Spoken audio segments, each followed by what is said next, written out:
Mais bonjour, je suis Caroline Robert, je dirige le service de dermatologie à Gustave Roussy.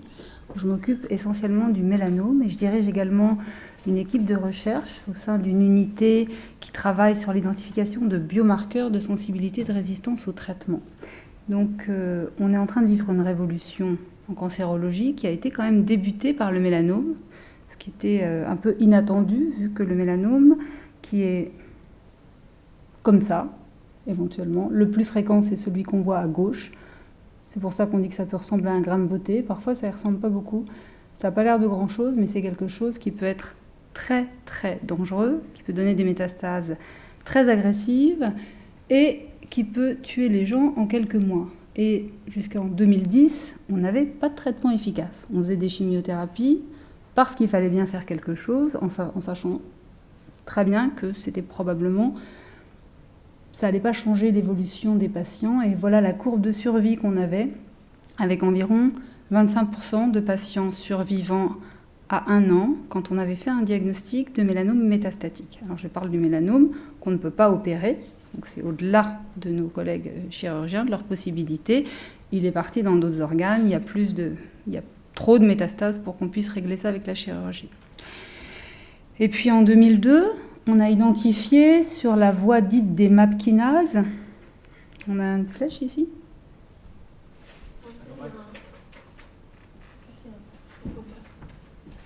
Ah pardon, merci. Cette sérine tréonine kinase, on s'est aperçu qu'elle était mutée dans à peu près la moitié des cas de mélanome, surtout les mélanomes de ce type-là, qui sont les plus fréquents qu'on trouve dans nos pays de sujets à peau blanche, qui sont à peu près la grande majorité des mélanomes. Une mutation ici qui, quand on la bloque, a la capacité d'arrêter la prolifération des cellules. Donc ça a été le développement des thérapies ciblées anti-BRAF et un effet assez spectaculaire. Ici, c'est donc un PET scan où on voit l'activité métabolique des métastases, vous voyez, en noir là, et puis au bout de 15 jours seulement, 2 semaines, la plupart des métastases avaient disparu. Et en plus, les patients ont souvent des métastases visibles ou palpables, donc on les voit à l'œil nu. C'était spectaculaire. Et la courbe de survie, la première qui a été publiée, était comme ça. Voilà le médicament anti-BRAF, voilà la chimiothérapie. Donc une grosse différence, avec une différence qui se voit dès le début. Sauf que cette courbe, elle est très immature. Vous voyez tous les petits tics là, c'est les éléments de censure qui sont au début du temps. Et quand on voit des courbes comme ça veut dire que c'est des courbes qui sont très précoces. Donc la statistique était en faveur largement du vemurafenib, mais au cours du temps, avec beaucoup plus de recul, voilà ce que c'est devenu cet essai. C'est encore en faveur de l'anti-BRAF, mais la différence est beaucoup moins importante. Le gain en survie est beaucoup moins important, et c'est en grande partie lié au fait des récidives. C'est un médicament qui marche fréquemment, dans la moitié des cas, mais le temps médian avant que ça ne reparte est de 6 mois. C'est-à-dire qu'il y a 50% des patients qui, avant 6 mois, ont déjà reprogressé. Donc c'était un peu une épée de Damoclès. On a progressé, donc quelques années plus tard, on s'est aperçu que quand on utilisait un anti-BRAF et un anti-MEK, on faisait mieux. On a maintenant 3 essais qui comparent la survie combinaison de ces 2 thérapies ciblées versus seulement l'anti-BRAF, et à chaque fois c'est en faveur de la combinaison, et c'est encore un progrès très important. Bon, la première anti-BRAF, c'était un grand progrès par rapport à la chimiothérapie. Là, on a encore un grand pas, puisque la survie sans progression, elle est passée de 6 mois à 1 an. Et ici, avec ces combinaisons, donc qui ne peuvent s'appliquer qu'aux patients mutés, la moitié des patients, on sait qu'on a dans à peu près 70% des cas une bonne réponse, et que la survie globale, elle est autour de 2 ans. Alors qu'avant, elle était, je vous rappelle, avec la chimio, autour de 6 mois, enfin inférieure à 1 an. Donc un grand pas franchi. Nous, au laboratoire, ça on pourra en parler, c'est plus en détail, on travaille beaucoup sur ce qui se passe en aval de ces voies. En aval de ces voies, il y a notamment le complexe d'initiation de la traduction, qui est quelque chose de très complexe, justement, avec plein de protéines. J'ai fait figurer les plus importantes, et on travaille sur la régulation de l'activation de ce complexe Et il y a des ARN qui dépendent plus de ce complexe pour être traduits en protéines que d'autres. Et on s'est aperçu que beaucoup de mécanismes de résistance convergeaient sur cette initiation de la traduction.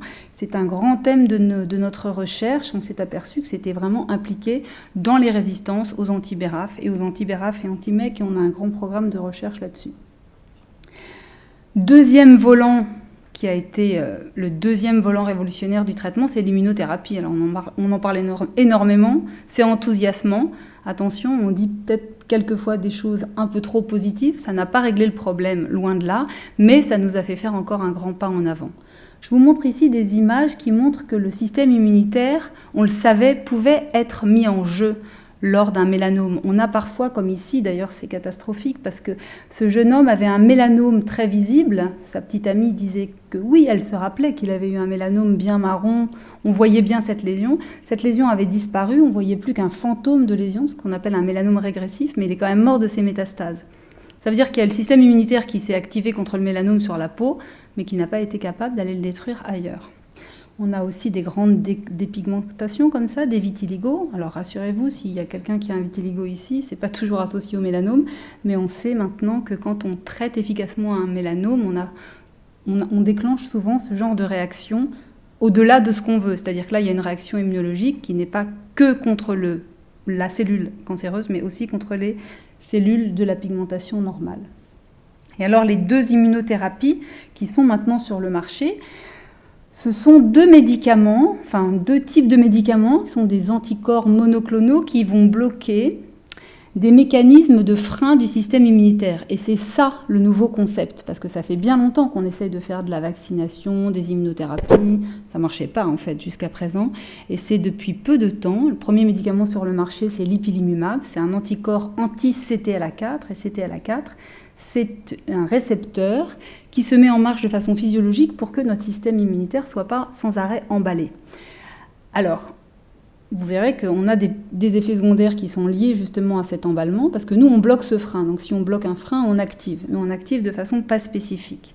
N'empêche que voilà le genre de courbe de survie qu'on a avec l'ipilimumab, ici testé avec ou sans vaccin, ça ne fait pas de différence. Et ici, c'est versus un vaccin, et ici, c'est versus la chimio.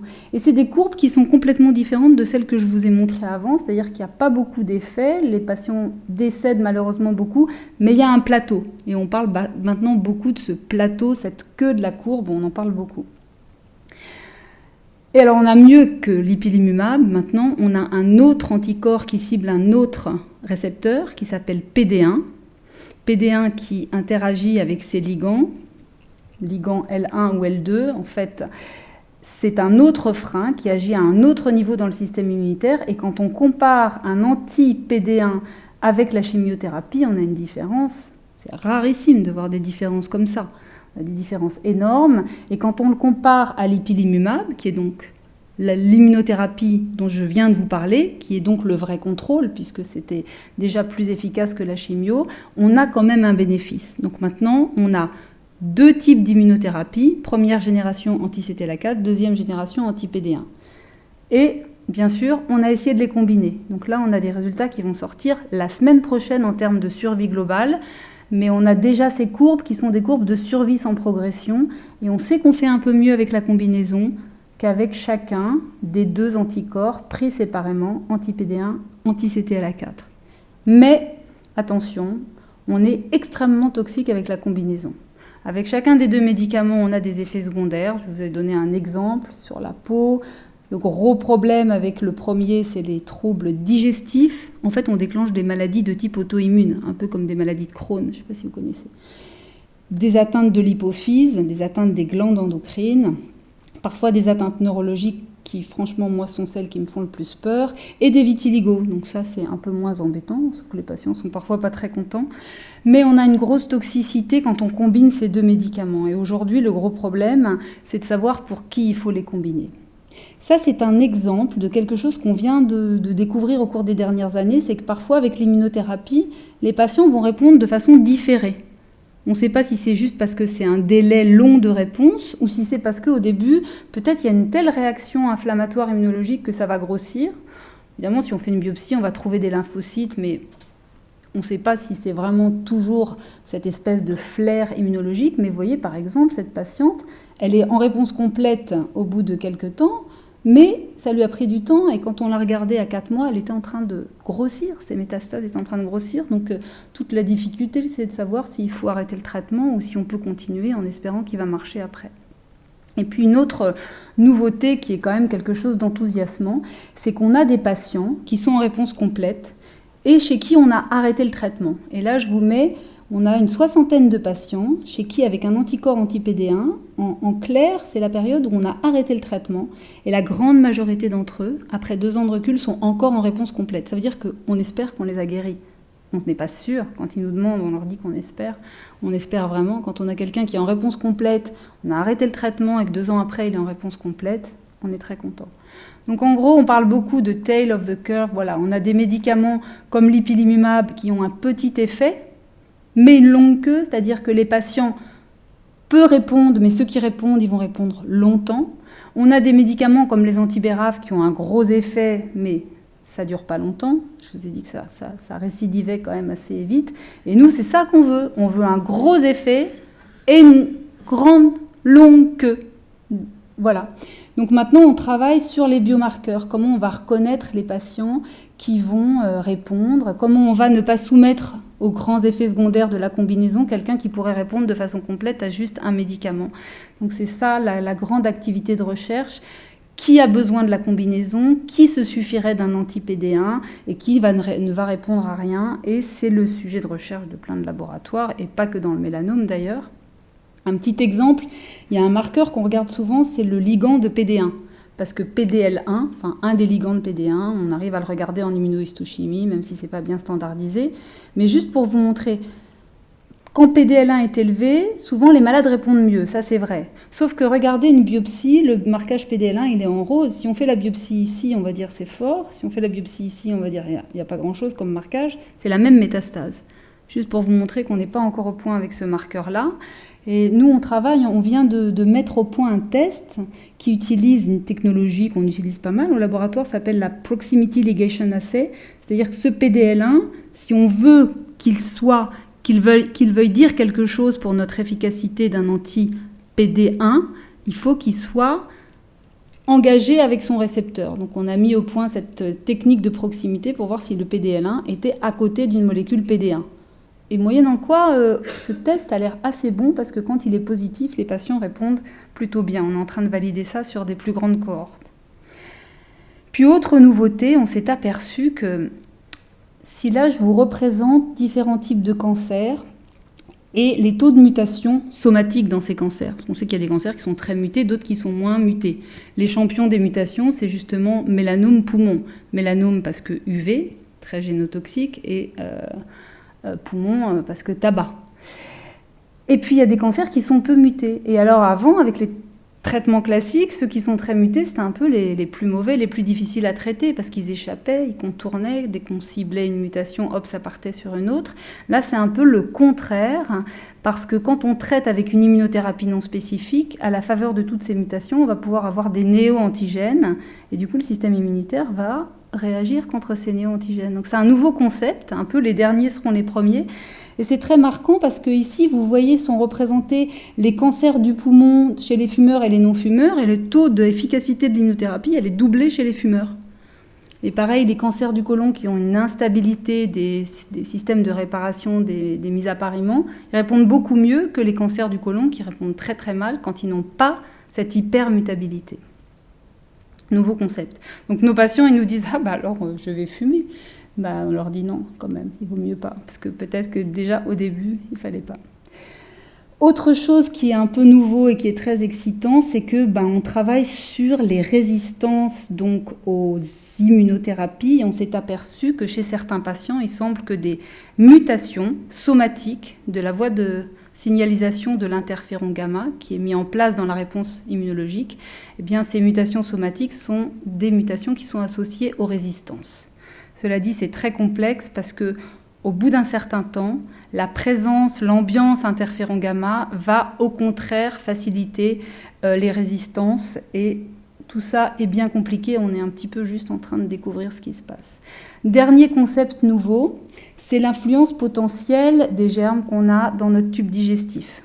On sait que dans tous les domaines de la médecine, on s'aperçoit que la composition du microbiote va peut-être être quelque chose d'important. En cancérologie également, il y a beaucoup de chercheurs qui travaillent sur ce domaine, et ici aussi, je pense que vous savez sans doute mieux que moi, mais nous, on a regardé chez nos patients, on a prélevé nos patients, on a prélevé leurs selles avant traitement par ipilimumab, et on s'est aperçu qu'il y avait une composition particulière de leurs germes. On a fait la séquence de la RNCSS et on s'est aperçu que certains spectres de germes favorisaient les colites et favorisaient aussi les bonnes réponses au traitement.